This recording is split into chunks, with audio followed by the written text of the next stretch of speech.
Seri 4 Pedang Kayu Harum. Pendekar Lembah Naga. Cerita, Ho Ping Hu. Audiobook, novel silat. Bab 52. Dengan laga angkuh, Hai Liong Ong Pang Tek menghadapi Lhie Seng, sedangkan Kim Liong Ong Pang Sun cengar-cengir menghadapi Sun Eng. Nona manis, mari kita main-main sejenak. Sun Eng marah sekali. Dia tidak mengenal si kecil pendek ini, dan melihat bahwa tubuh kakek ini seperti tubuh kanak-kanak saja, dia agak memandang rendah. Tubuhnya menerjang ke depan dan tubuh itu menjadi bayangan merah karena pakaiannya yang berwarna merah, didahului oleh sinar pedangnya ke leher, seolah-olah dengan satu sabetan saja dia hendak membuntungi leher kecil dari Kim Liong Ong Pang Sun. Cring! Sun Eng terkejut dan meloncat mundur, pedangnya telah terlepas ketika bertemu dengan gelang di lengan kiri kakek itu. Awas, Eng Moi! Lhie Seng yang belum bergebrak dengan lawan, kini meloncat ke kiri dan dia masih sempat menangkis pukulan tangan kakek pendek yang menampar ke arah kepala Sun Eng. Duh! Akibat benturan kedua lengan ini, Lhie Seng terhuyung akan tetapi Kim Liong Ong juga terpental ke belakang. Kau boleh juga. Kakek kecil pendek ini berseru. Serahkan dia padaku, Sun Te, kau tangkap saja nona itu. Setelah berkata demikian, Hai Liong Ong Pang Tek sudah melompat ke depan dan menyerang Lhie Seng dengan tongkatnya yang diputar secara hebat. Memang tenaga kakek ini besar sekali maka tongkat yang diputar itu mengeluarkan suara angin mengerikan dan nampak gulungan sinar tongkat seperti seekor naga bermain-main. Melihat itu, Lhie Seng terkejut bukan main. Maklumlah dia bahwa dia menghadapi lawan tangguh. Akan tetapi yang dikhawatirkannya Sun Eng yang terpaksa harus menghadapi kakek kecil pendek yang lihai itu dengan tangan kosong. Tanpa dia menggerakkan kedua tangan untuk menangkis serangan-serangan tongkat lawan, menggunakan tenaga Tian Te Sin Chiang, akan tetapi dia terus melirik ke arah kekasihnya yang benar saja, telah dipermainkan oleh Kim Liong Ong Pang Sun. Kakek kecil pendek ini sengaja tidak mau cepat merobohkan gadis itu, akan tetapi menghujankan serangan-serangan berbahaya yang mengerikan menusuk mata, mencengkeram buah dada, menotok jalan darah maut dan lain-lain serangan mengerikan yang selalu ditahannya dan tidak dilanjutkan setelah mendekati sasaran. Repotlah Sun Eng harus mempertahankan diri dan akhirnya dengan langkah-langkah Tai Kek Sin Kun yang lihai barulah dia dapat selalu mengelak dan mempertahankan diri walaupun sama sekali tidak sempat lagi membalas karena memang tingkat kepandaiannya jauh di bawah kalau dibandingkan dengan orang kedua dari Lam Hai Sem Lo ini. Selagi dua orang muda ini terdesak dan terhimpit, tiba-tiba terdengar teriakan tinggi melengking dan nampak berkelebat bayangan orang didahului segulung sinar putih diputar cepat. Tahan! Atas nama Pangeran Cheng Han Hou, mundurlah kalian! Hai Liong Ong Pang Tek dan Kim Liong Ong Pang Sun menoleh dan terkejutlah mereka ketika mengenal nona muda yang pernah membantu dua orang ketua Sin Chiang Tia Tou Pang tempo hari. Kau mau apa? Mengantar nyawa? Nyawa kalian yang berada di tanganku, bentak Lhie Chiaoxi, darah itu. Si Moi. Lhie Seng berseru kaget dan girang melihat adiknya, akan tetapi Chiaoxi menghampiri Panglima Licin. Chiang Kun, apakah engkau komandan pasukan ini? Benar, Nona. Siapakah Nona? Dan, bukankah Nona ini Nona Lhie Chiaoxi cucu ketua Chin Ling Pai? Kini dia mengenalnya dan merasa heran. Benar, dan demi nama Pangeran Cheng Han Hou, kuperintahkan engkau membawa pasukanmu dan dua orang tua bangka ini mundur, dan jangan mengganggu kepada kakakku. Lihat, siapakah berani menentang aku yang telah memperoleh kekuasaan dari Pangeran Cheng Han Hou? Sambil berkata demikian, Chiaoxi memindahkan pedang Pek Kang Kiam ke tangan kirinya, lalu dia mengangkat tangan kanan, memperlihatkan cincin yang melingkari jari tengah tangan kanannya. Cincin bermata biru itu adalah cincin tanda kekuasaan Pangeran Cheng Han Hou yang diperolehnya dari Kaisar sendiri dan semua pejabat tinggi tentu saja mengenal cincin ini. Maka Licin lalu memberi hormat sambil menjura. Maafkan kami mentaati perintah, katanya lalu dia memberi aba-aba kepada para prajurit untuk mundur.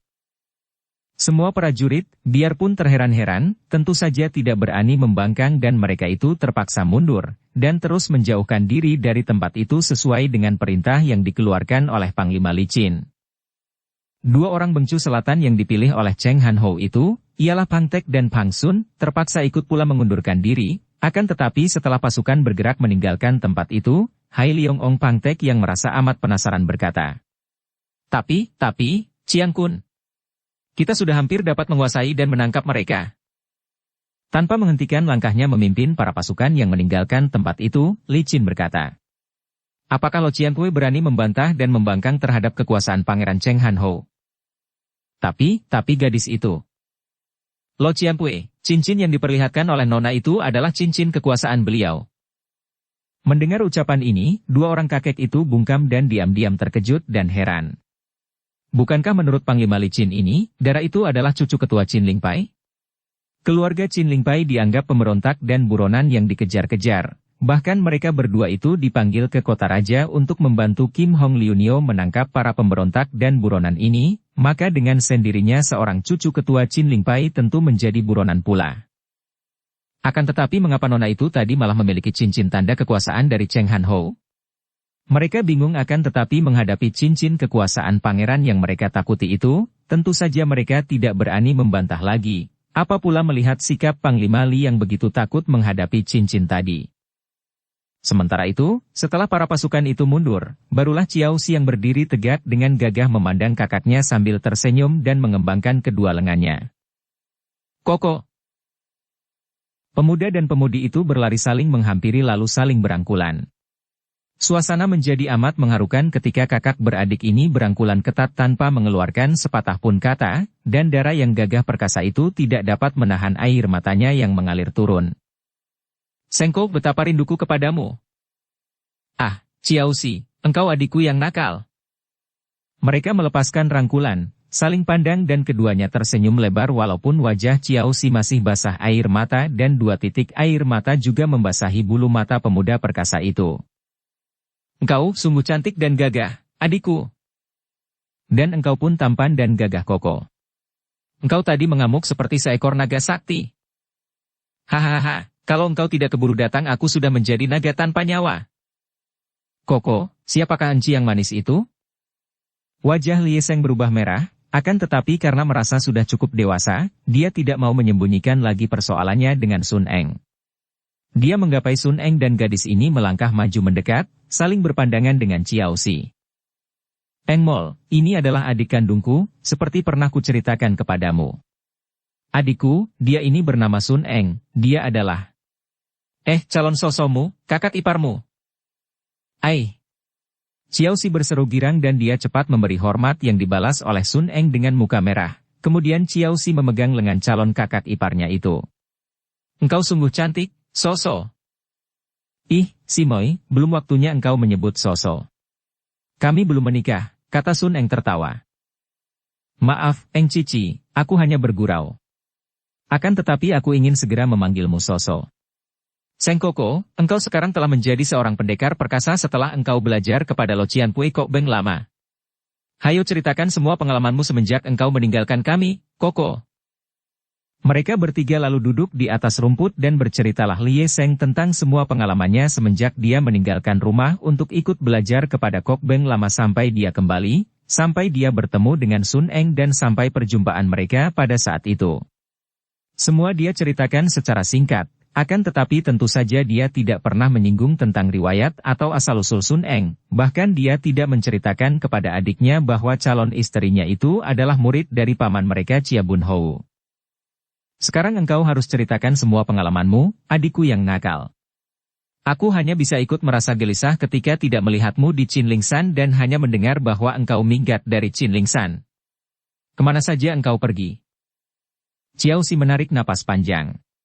Dia sudah merasa menyesal sekali ketika mendengar penuturan ibu kandungnya yang telah diselamatkannya dari kepungan pasukan kerajaan, mendengar bahwa kongkongnya telah tewas dan bahwa ibunya, ayah tirinya, dan pamannya serta istri pamannya telah menjadi orang-orang buronan, dianggap pemberontak oleh kerajaan. Dengan singkat dia pun menceritakan semua pengalamannya, dan Lie Seng merasa girang sekali mendengar bahwa adiknya ini telah menyelamatkan ibu kandungnya dan istri pamannya yang sedang mengandung. Dan kemana sekarang perginya ibu dan bibi In Hong, tanyanya. Apakah mereka bersembunyi di rumah suci di Entai? Ciao Xi menggeleng kepalanya. Memang tadinya ibu dan bibi Hong bermaksud untuk pergi mengungsi ke sana, akan tetapi kemudian kami berpendapat bahwa hal itu akan amat membahayakan keselamatan keluarga Enci Meilan sendiri. Tentu para penyelidik akan mudah diketahui orang. Maka, untuk sementara ini kutitipkan ibu dan bibi Hong ke tempat tinggal seorang sahabat baikku di Enping. Di Enping? Siapakah dia? Ketua Xinjiang Tiat Ho Upang. Kebetulan aku pernah menyelamatkan dia dan kurasa tempat itu aman bagi ibu untuk menjadi tempat tinggal atau tempat bersembunyi sementara, sambil menanti bibi Hong melahirkan. Dan bagaimana dengan Paman Kun Leong dan Paman Bun Ho? Sampai sekarang sukarlah bagi Hye Seng untuk menyebut ayah kepada Kun Leong yang telah menjadi ayah tirinya, maka dia masih menyebutnya Paman. Setelah aku menitipkan ibu dan bibi Hong kepada perkumpulan itu, aku lalu pergi ke Yantai untuk mengabarkan hal itu kepada Enci Meilan. Dan di sana aku bertemu dengan mereka berdua. Malah bersama mereka aku kembali lagi ke Yanping, dan kini mereka semua berkumpul di sana. Kau sekarang ini sedang hendak ke sana, Simoy? Tadinya aku hendak pergi ke kota raja. Kau? Ke kota raja? Keluarga kita dituduh memberontak dan kau malah ke kota raja? Apakah mencari celaka? Tidak, aku hendak mencari Pangeran Cheng Han Ho. Ah, pangeran yang cincinnya engkau bawa dan telah menjadi jimat yang menyelamatkan kami tadi? Simoy, bagaimana engkau bisa memperoleh cincin pangeran itu? Jantung Ciao Si berdebar kencang dan mukanya menjadi merah, akan tetapi cepat dia menekan perasaannya yang terguncang. Aku bertemu dengan dia di selatan dan kami telah menjadi sahabat baik. Dia memberikan cincin ini kepadaku sebagai tanda persahabatan dan agar mudah bagiku kalau hendak mencarinya di kota raja. Sungguh tidak kusangka cincin ini dapat kupergunakan untuk mengundurkan semua pasukan itu. Baru ku ketahui bahwa kekuasaan pangeran itu benar-benar tinggi. Lalu mau apa engkau mencarinya di kota raja? Aku dapat menduga niat yang bijaksana dari adik Ciao Si, tiba-tiba Sun Eng ikut bicara. Setelah mempunyai sahabat seorang pangeran yang demikian tinggi kedudukannya, yang memiliki cincin kekuasaan yang mampu mengundurkan pasukan kerajaan itu, tentu adik Ciao Si ingin minta bantuan pangeran itu untuk membersihkan nama Qin Lingpai, bukan? Ciao Si memandang kepada wanita cantik itu dengan kagum, lalu mengerling kepada kakaknya dan berkata, "Wah, calon Soso rupanya jauh lebih cerdik daripada engkau, Sengko. Memang dugaannya itu tepat sekali." Hye Seng tersenyum bangga. Kalau tidak cerdik, masa dia menjadi pilihanku? Mereka tertawa gembira. Karena pertemuan ini, biarlah kuantar kalian ke Yanping lebih dulu menjumpai ibu sebelum aku melanjutkan perjalananku ke kota raja. Marilah Koko, mari Enci Eng. Akan tetapi Ciao Si merasa heran sekali melihat mereka berdua itu saling pandang penuh keraguan, apalagi Sun Eng yang memandang calon suaminya dengan wajah berubah agak pucat. Kau bilang yang di Enping itu, ibu kandungmu dan, Sun Eng tidak melanjutkan kata-katanya. Yang berada di rumah ketua Xinjiang Tiat Ho Upang adalah ibu, ayah tiriku, Paman Chia Bun Hou dan Bibi Yap In Hong. Tidak ada siapa-siapa lagi, sambung Ciao Si. Sun Eng kelihatan ngeri mendengar dua nama terakhir itu. Akan tetapi tiba-tiba Hye Seng berkata penuh semangat. Mari kita pergi. Memang aku ingin sekali bertemu dengan ibu dan membicarakan urusan perjodohanku.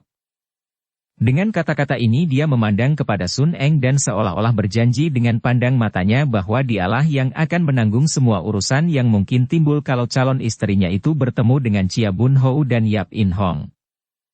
Melihat sinar mata calon suaminya ini, Sun Eng menunduk dan mengangguk. Maka berangkatlah mereka bertiga menuju ke Yanping dan di sepanjang perjalanan, kakak dan adik ini tiada hentinya saling menceritakan pengalaman mereka masing-masing lebih lanjut. Sun Eng tidak banyak bicara karena wanita itu tenggelam dalam lamunannya sendiri, lamunan penuh penyesalan karena kini dia akan dijumpakan dengan bekas suhu dan subonya, dan mengingat mereka maka teringat pula dia akan segala penyelewengannya yang amat memalukan. Akan tetapi kalau dia menoleh kepada Hye Seng, dan calon suaminya itu pun menoleh kepadanya, dia memperoleh sandaran yang kuat karena dia maklum bahwa yang terpenting baginya adalah Hye Seng dan orang lain tidak masuk hitungan lagi. Kalau sudah begini, kuatlah hatinya dan dia sanggup menghadapi apapun juga di samping Hye Seng, satu-satunya pria di dunia ini yang masih sanggup mencintanya dengan tulus ikhlas sungguh pun telah mendengar semua penuturannya tentang penyelewengan di masa lampau.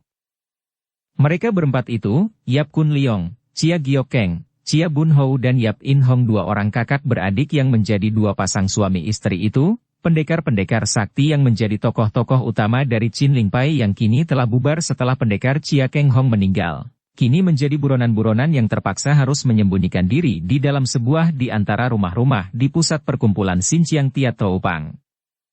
Mereka berempat jarang keluar dari rumah, dan mereka dilayani sebagai tamu-tamu agung oleh dua orang ketua Xinjiang Tiatoupang, yaitu Gu Kokban dan Tong Xiok. Tentu saja dua orang ketua ini pun merasa amat gelisah dengan adanya 4 orang pendekar sakti itu yang menjadi orang-orang buronan pemerintah. Akan tetapi karena mereka merasa berhutang budi kepada Ciao Xi, apalagi karena mereka memang merasa kagum kepada para pendekar Qin Lingpai yang sakti itu, mereka berdua menerima mereka dengan penuh kehormatan dan menyatakan tidak keberatan melindungi mereka sampai nyonya muda yang mengandung itu melahirkan. Kandungan Yap In Hong telah 8 bulan dan mereka berempat itu selalu menyembunyikan diri, tidak pernah berhubungan dengan orang luar kecuali hanya 2 orang ketua Xinjiang Tiatoupang itu saja. Bahkan para anggota perkumpulan itu hanya tahu bahwa ketua mereka menerima tamu-tamu yang terhormat, akan tetapi mereka pun tidak diberitahu siapa adanya tamu-tamu itu. Ketika Ciao Xi datang kembali bersama Lie Sheng dan Sun Eng, 2 orang ketua itu menyambut dengan girang.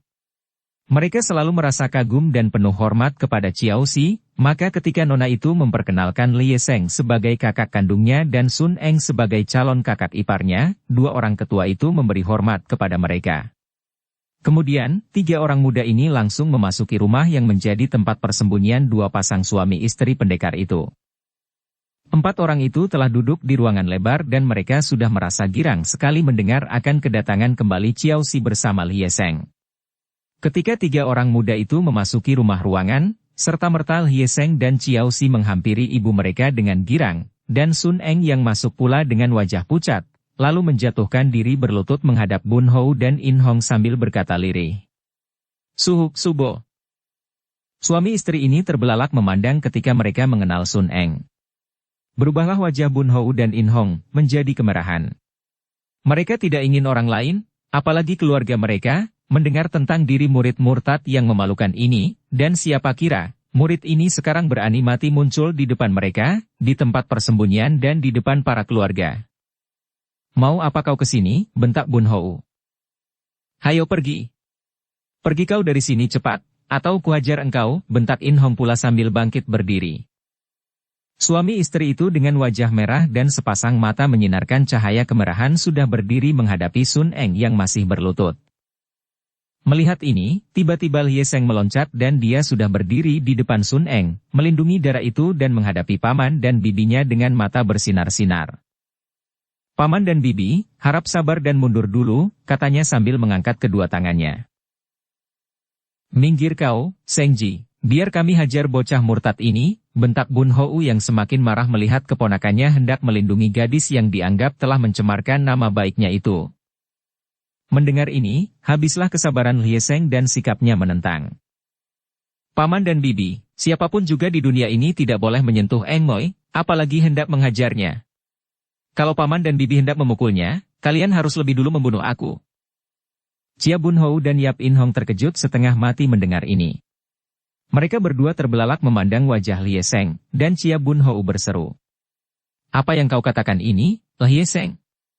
Jangan kau mencampuri, dia itu adalah bekas murid kami yang murtad dan... Aku tahu, paman.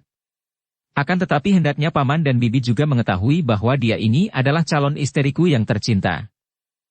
Apa? Bun Hou dan In Hong berseru hampir berbareng. Sementara itu, Chia Giokeng yang merasa terkejut sekali menyaksikan sikap 3 orang itu terhadap gadis cantik yang berlutut itu, sudah bangkit pula dan bertanya dengan gelisah. Apakah artinya semua ini? Cici, perempuan ini adalah murid kami yang murtad. Ibu, Nona Sun Eng ini adalah calon istriku yang hendak kuperkenalkan kepada ibu. Tidak boleh jadi. Aku tidak sudi membiarkan keponakanku menikah dengan perempuan hina.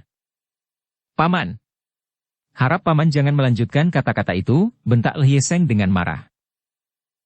Melihat suasana yang panas itu, Yap Kun Leong cepat bangkit berdiri dan menghampiri mereka, berdiri di tengah-tengah, kemudian dengan suara halus namun berwibawa dia berkata.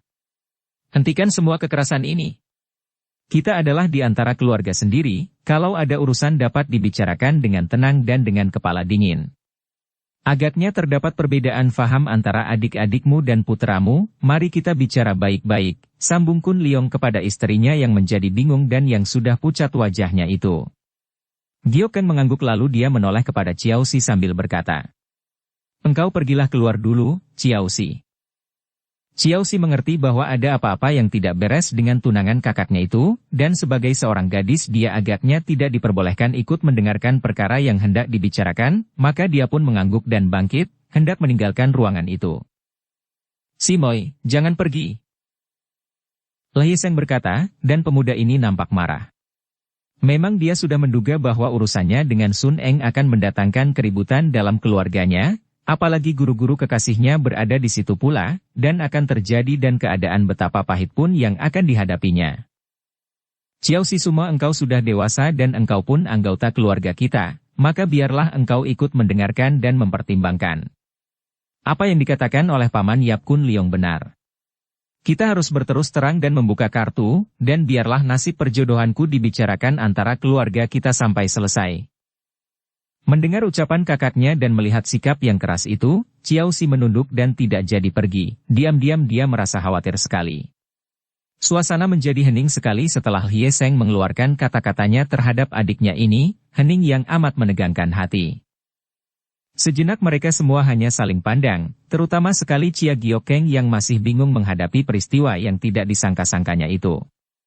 Dalam beberapa saat ini hatinya mengalami guncangan-guncangan hebat.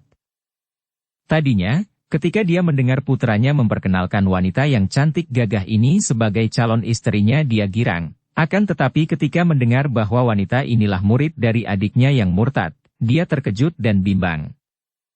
"Sengji, apakah artinya semua ini?" Akhirnya dia bertanya dengan suara gemetar dan biarpun pertanyaan ini diajukannya kepada putranya, namun pandang matanya diarahkan kepada Sun Eng yang masih berlutut. "Ibu, sebetulnya tidak ada apa-apa yang aneh.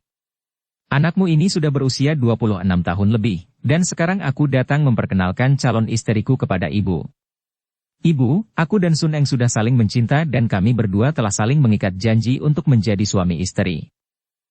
Menurut pandangan Giokeng, wanita muda yang menjadi pilihan putranya itu sudah tepat memang, cantik manis dan memiliki sifat gagah. Akan tetapi tentu saja dia terkejut ketika mendapat kenyataan bahwa wanita itu adalah murid adiknya, murid yang murtad. Bahkan pernah melakukan penyelewengan hebat seperti yang pernah didengarnya dari cerita adiknya ketika mereka berempat berada di dalam kamar tahanan dan ketika gadis itu berusaha untuk menolong mereka. "Cici, Lei Seng sama sekali tidak boleh menikah dengan perempuan ini. Inilah murid kami yang murtad itu, yang tak tahu malu, yang hina dan kotor. Murid durhaka." In Hong membentak Sun Er. "Berani engkau memikat hati keponakan kami? Apakah engkau tidak ingat akan semua perbuatanmu yang hina dan engkau berani merayu mendekatinya?" Dengan muka pucat yang selalu menunduk, Sun Eng berkata lirih. "Subo, Tecu sudah menceritakan semua riwayat Tecu kepada Kakanda Hye Seng." "Hei!" Bun Hou berteriak dan memandang kepada Hye Seng dengan mata terbelalak. "Benarkah itu, Sengji? Engkau sudah tahu akan riwayatnya yang busuk?" Hye Seng mengangguk gagah. "Benar, Paman. Aku sudah tahu dan aku tidak peduli. Aku cinta padanya, dan cintaku tidak membiarkan aku mengingat-ingat akan hal lalu. Kami saling mencinta dan apapun yang telah, sedang dan akan terjadi, kami tetap saling mencinta. Kami sudah mengambil keputusan untuk hidup bersama, untuk menjadi suami istri." "Tidak. Tidak mungkin itu, Cici. Engkau harus melarang dia untuk menikah dengan perempuan rendah ini." Chia Giokeng menjadi semakin bingung, apalagi melihat sikap adiknya dan putranya makin berkeras itu. Wajahnya menjadi pucat dan lesu, pandang matanya sayu. "Houte, belum tentu keponakanmu telah mengetahui semua riwayat muridmu yang murtad, maka sebaiknya kau ceritakan kembali agar dia mendengar sendiri bagaimana perbuatan dari wanita yang dicintanya itu." Suara nyonya ini cemas agar putranya dapat melepaskan wanita yang sama sekali tidak patut menjadi calon istrinya itu. Sun Eng menangis. Hye Seng mendekatinya dan merangkulnya sambil berlutut pula. "Tenangkan hatimu, Eng Moi, aku akan melindungimu," bisiknya. "Ah, Koko, aku tidak tega melihat engkau direndahkan, biarlah aku pergi saja. Aku memang tidak pantas menjadi, dia sesenggukan." "Houte, lekas ceritakan agar urusan ini menjadi terang, biar Sengji mendengarnya sendiri, kata Chia Giokeng.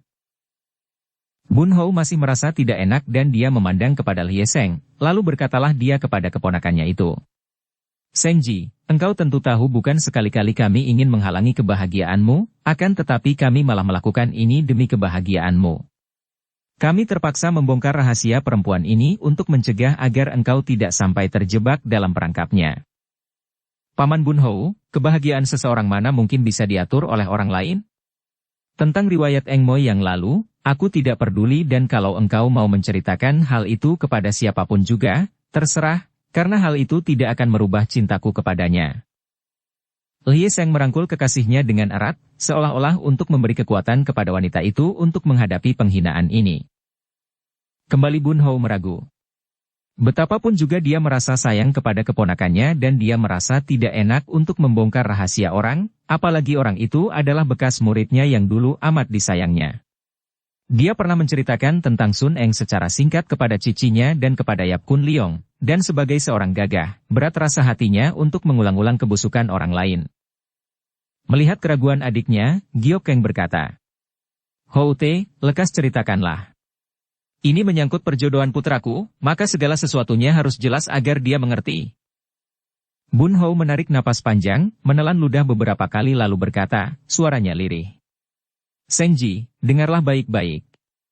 Perempuan ini pernah menjadi muridku, dan dia, perempuan cabul ini, dia pernah memasuki kamarku untuk menggodaku, secara tak tahu malu. Bukan itu saja, dia bahkan bukan perawan lagi, dia telah menyerahkan diri kepada banyak orang. Seperti pelacur saja, dia berhenti sebentar. Aku pernah menceritakan ini kepada ibumu." Dukung channel Novel Silat dengan subscribe, follow, like, komen dan share. "Cukup!" Chia Giokeng membentak. "Nah, sudah dengarkah engkau, Lie Seng?" Dia mengharapkan putranya itu akan insyaf. Akan tetapi betapa gelisahnya melihat putranya itu nampaknya tidak kaget mendengar cerita Bun Hou itu. "Aku sudah tahu, Ibu, Eng Moi telah menceritakan segalanya kepadaku. Dan engkau masih nekat hendak mengambil dia sebagai istrimu." "Ibu, kami saling mencinta." "Tidak. Bohong. Dia tentu telah merayumu, menggunakan ilmu sihir, engkau tidak boleh menikah dengan seorang pelacur." "Ibu." "Cukup. Dia, biar aku sendiri yang menghajarnya." Chia Giokeng maju dengan kedua tangan dikepalkan. "Tidak, Enci, biar aku yang menghajarnya. Dia itu bekas muridku, dan kini dia berani menggoda putramu," kata In Hong yang juga bergerak maju ke depan, siap untuk menghajar bekas muridnya yang dianggap telah menimbulkan banyak sengketa ini dan dia merasa bahwa sebagai bekas guru dia harus bertanggung jawab. Akan tetapi Lie Seng bangkit berdiri dan sepasang matanya mengeluarkan sinar berapi. "Siapapun tidak boleh menyentuhnya. Siapa yang hendak mengganggu Eng Moi, harus membunuh aku lebih dulu," bentaknya. Tentu saja In Hong mundur kembali dan Giokeng menghadapi putranya dengan marah. "Sengji, butakah engkau? Ibumu dan pamanmu, juga bibimu berbuat begini demi kebahagiaanmu.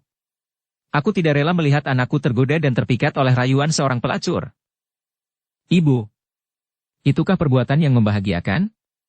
"Tidak, ibu malah akan menghancurkan kebahagiaanku. Kalau ibu ingin membahagiakan aku, jangan halangi perjodohanku dengan Eng Moi. Akan tetapi kalau ibu dan paman hendak menentang, lebih baik bunuh saja aku lebih dulu sebelum menyentuh selembar rambut dari Eng Moi."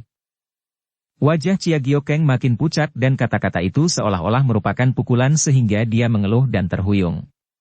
Suaminya, Yap Kun Liong, cepat merangkulnya dan berbisik. "Kau tenanglah. Lie Seng." Bun Hou membentak keponakannya. "Begitukah sikap seorang gagah? Engkau hendak mencemarkan nama keluarga, hendak menghancurkan hati ibu kandungmu, hendak membela seorang perempuan hina macam Sun Eng. Paman, cukup segala omong kosong ini." Lie Seng membentak, mukanya merah, matanya liar. "Apakah paman hendak mengulangi lagi riwayat menyedihkan dari keluarga kita? Lupakah paman betapa mendiang Kongkong juga pernah melarang paman menikah dengan Bibi In Hong? Dan bagaimana sikap paman sendiri?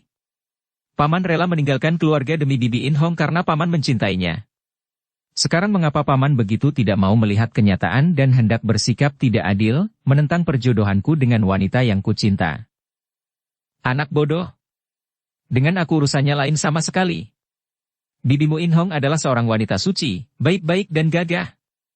Tentu saja aku melindunginya dan rela meninggalkan keluarga. Itu adalah karena paman mencintainya. Paman menganggap Bibi In Hong wanita paling baik di dunia. Aku pun demikian. Aku menganggap Eng Moi wanita paling baik di dunia karena aku mencintanya dan siapapun tidak boleh mengganggunya, seperti paman dahulu membela dan melindungi Bibi In Hong. Ah, betapa kalian telah kehilangan keadilan. Ibu, kalau ibu tidak setuju aku berjodoh dengan Eng Moi, biarlah aku pergi saja. Sengji, apakah engkau mengira ibumu tidak ingin melihat anaknya bahagia hidupnya? Engkau keliru, nak. Aku melihat bahwa engkau akan melakukan keputusan yang keliru. Engkau akan menderita dan sengsara kalau engkau mengambil seorang wanita yang hina sebagai istrimu. Maka aku melarang. Ibu mana yang benar-benar mencinta anaknya tidak akan melarang kalau melihat anaknya itu mendekati tempat berbahaya yang mungkin akan mencelakakannya? Menurut cerita pamanmu tadi, wanita itu tidak patut menjadi calon istrimu. Dia pernah menyeleweng, tidak saja secara tidak tahu malu menggoda guru sendiri, akan tetapi juga telah hidup sebagai seorang pelacur, menjadi kekasih banyak orang. Bagaimana mungkin aku mempunyai mantu seperti itu? Tapi ibu, mengapa ibu memandang Eng Moi dengan bayangan riwayat yang lalu itu? Pandanglah Eng Moi sekarang ini sebagai calon mantu ibu, sebagai kekasihku, sebagai wanita yang saling cinta denganku. Eng Moi yang dahulu sama sekali tidak sama dengan Eng Moi sekarang. Tidak, aku tidak bisa merestui. Giok Keng makin pucat dan dia tentu sudah roboh kalau tidak dirangkul suaminya. Kalau begitu, selamat tinggal, ibu. Aku lebih baik memilih hidup bersama dengan Eng Moi daripada harus hidup di dekat keluarga akan tetapi yang jauh dari orang yang kucinta. Lie Seng lalu bangkit berdiri sambil merangkul pinggang kekasihnya. Eng Moi, mari kita pergi. Sun Eng melangkah dengan tubuh lemas dan kaki gemetar, mukanya ditundukkan. Terlalu hebat dan menegangkan peristiwa yang dihadapinya dan diam-diam dia merasa amat terharu atas sikap Lie Seng yang benar-benar telah membelanya seperti itu. Dia menangis sambil berjalan terhuyung dalam rangkulan Lie Seng. Sengji, Sengji. Chia Giokeng menjerit dan ibu yang terguncang batinnya ini menjadi lemas. Melihat istrinya pingsan, Yap Kun Leong segera memondongnya dan merebahkannya di atas kursi panjang dan mengurut punggung dan tengkuknya sehingga nyonya itu mengeluh dan siuman kembali. Bun Hou meloncat dan sekali bergerak saja dia sudah menghadang Lie Seng. Dengan alis berkerut dan mata bersinar tajam dia berkata, Sengji, aku tidak ingin melihat keponakanku menjadi anak durhaka. Lihat, ibumu sampai menderita hebat karena ulahmu. Hayo kau kembali kepada ibumu dan biarkan perempuan ini pergi sendiri. Lie Seng yang sudah marah itu memandang pamannya dengan bengis. Paman Chia Bun Hou, engkau dahulu tidak takut akan ancaman mendiang Kongkong. Apa kau kira aku kini takut menghadapi ancamanmu untuk melindungi kekasihku? Kalau engkau mau bunuh, majulah, dan jangan engkau mengeluarkan kata-kata kasar terhadap calon istriku. Bun Hou sudah bergerak hendak menyerang. Dia bermaksud turun tangan membunuh Sun Eng yang menjadi biang keladi keributan itu. Akan tetapi nampak berkelebat bayangan dan Ciao Si sudah berdiri di samping kakaknya. Paman, jangan, seru darah ini. Melihat keponakannya yang perempuan ini juga membela Lie Seng, Bun Hou tertegun dan bingung. Hou ko. Tiba-tiba terdengar keluhan panjang. Bun Hou terkejut dan cepat menengok, dia melihat istrinya memejamkan mata, memegangi perutnya dan kelihatan limbung. Hong Moi. Bun Hou meloncat mendekati istrinya dan merangkul. Kau kenapa, Hong Moi? Aku, perutku, sakit. Chia Giokeng cepat menghampiri. Bawa dia masuk, jangan-jangan dia akan melahirkan. Bun Hou terkejut dan cepat memondong istrinya dan membawanya masuk ke dalam kamar. Sementara itu Lie Seng sudah menggandeng tangan Sun Eng dan mengajaknya lari pergi dari tempat itu. Sengji. Chia Giokeng berseru, kemudian menangis dalam rangkulan suaminya ketika putranya itu tidak mau menoleh dan berlari terus di samping kekasihnya. Ciao Si lalu mendekati ibunya dan memegang lengan ibunya, dia pun menangis menyaksikan kedukaan ibunya. Dara ini sejak tadi mendengarkan semua peristiwa itu dengan bingung, tidak tahu harus berbuat apa. Diam-diam dia teringat kepada Pangeran Cheng Han Hou dan hatinya terasa ngeri. Betapapun juga, ibunya telah dituduh pemberontak dan menjadi orang buruan pemerintah, maka sedikit banyak ibunya tentu membenci para pangeran dan keluarga kaisar. Kalau dia kelak menghadap ibunya bersama Pangeran Cheng Han Hou dan memperkenalkannya sebagai calon suaminya, dia ngeri membayangkan apa yang akan menjadi sikap ibunya. Demikianlah, pertemuan keluarga yang tadinya diharapkan akan mendatangkan rasa gembira bahagia itu berubah menjadi suasana yang amat menyedihkan. Peristiwa semacam ini akan selalu terjadi apabila manusia terlalu mementingkan diri sendiri masing-masing. Betapa banyaknya orang-orang tua yang berkeras dengan sikap mereka yang menolak pilihan calon istri atau suami dari anak mereka. Tentu saja mereka ini, orang-orang tua ini, merasa yakin bahwa sikap mereka itu terdorong oleh perasaan ingin membahagiakan anak, seperti juga Chia Giokeng yang merasa yakin bahwa putranya akan celaka, akan cemar, akan sengsara apabila melanjutkan perjodohannya dengan Sun Eng yang dianggap tidak patut menjadi istri putranya. Namun, sesungguhnya, di dasar lubuk hati orang-orang tua seperti ini terdapat perasaan mementingkan diri sendiri yang amat besar. Dialah yang akan merasa sengsara, kecewa dan tidak puas kalau perjodohan itu dilanjutkan, dialah yang akan merasa terhina, tercemar, dan malu. Sesungguhnya, perjodohan adalah urusan antara dua orang yang hendak menjalaninya, urusan dua orang yang terikat oleh rasa kasih sayang, dan orang lain sama sekali tidak berhak mencampurinya. Orang-orang tua yang bijaksana, yang benar-benar mencinta anaknya, tidak akan mementingkan perasaan hatinya sendiri, tidak akan menuruti seleranya sendiri saja. Namun bukan berarti bahwa orang tua harus tidak peduli, bersikap masa bodoh, bukan demikian. Orang tua sudah selayaknya kalau memperingatkan anaknya agar anaknya jangan salah pilih, agar anaknya itu memilih dengan dasar cinta kasihnya, bukan hanya dorongan nafsu berahi yang tertarik oleh lahiriah belaka. Namun, semua ini dilakukan demi si anak, bukan demi kepentingan perasaan sendiri dan lepas daripada selera sendiri. Dan semua keputusan terakhir haruslah diberikan kepada si anak yang hendak menjalani perjodohan itu. Si anaklah yang memilih calon jodohnya, si anak sendiri pula yang kelak langsung menghadapi segala akibatnya. Kita sudah condong untuk menganggap bahwa orang yang pernah melakukan penyelewengan dalam hidup itu adalah orang yang selamanya tidak akan baik. Kita begitu pendendam terhadap orang lain, sebaliknya begitu murah hati kepada diri sendiri sehingga semua kesalahan sendiri akan mudah saja dimaafkan dan bahkan dibela dengan berbagai alasan. Kesalahan diri sendiri berarti kesalahan keluarga sendiri pula, yang bisa dikembangkan menjadi kelompok sendiri, teman sendiri, sekaum, sesuku, sebangsa dan sebagainya. Semua itu bersumber kepada pemusatan kepada si aku. Mengapa kita tidak ingat bahwa setiap orang manusia di dunia ini sudah pasti pernah melakukan kesalahan, termasuk diri kita sendiri? Kenapa kita tidak mau membuka mata melihat kenyataan bahwa hidup ini adalah suatu gerakan terus-menerus, sehingga kita tidak mungkin bisa menilai kehidupan seseorang dari satu peristiwa atau satu perbuatan saja? Orang-orang tua yang terlalu mementingkan dirinya sendiri tidak merasakan ini, dan mereka itu beranggapan bahwa mereka menoleh atau memilih calon jodoh anaknya demi untuk kebahagiaan anaknya. Betapa piciknya anggapan seperti ini. Orang-orang tua yang beranggapan seperti itu agaknya menganggap kehidupan anaknya itu sebagai sesuatu yang mati, sesuatu yang tidak berubah-ubah lagi, sesuatu yang sudah dapat dirumuskan dan dipastikan. Maka mereka ini merasa dapat menentukan bahwa kalau anaknya berjodoh dengan orang ini kelak akan hidup sengsara dan kalau berjodoh dengan orang itu barulah akan berbahagia. Betapa picik dan dangkalnya pendapat seperti ini. Perjodohan, seperti urusan apapun juga di mana terdapat hubungan antar manusia, seperti persahabatan dan sebagainya, sudahlah tepat dan benar di mana ada landasan cinta kasih. Dan cinta kasih sama sekali bukanlah kepentingan diri sendiri. Bahkan di mana ada keinginan menyenangkan diri sendiri, di situ tidak mungkin ada cinta kasih, yang ada hanyalah cinta kepada diri sendiri untuk mencari kesenangan, dan segala sesuatu di luar dirinya hanya akan diperalat untuk mencapai kesenangan diri sendiri itulah. Tentu saja hal ini bukan berarti bahwa orang tua hanya akan memejamkan mata saja. Tidak, orang tua haruslah mengamati dan memperingatkan, menunjukkan apabila anaknya memilih dengan membuta, apabila anaknya hanya terbuai oleh nafsu berahi semata, terbuai oleh kemilaunya emas atau kedudukan atau keelokan rupa belaka.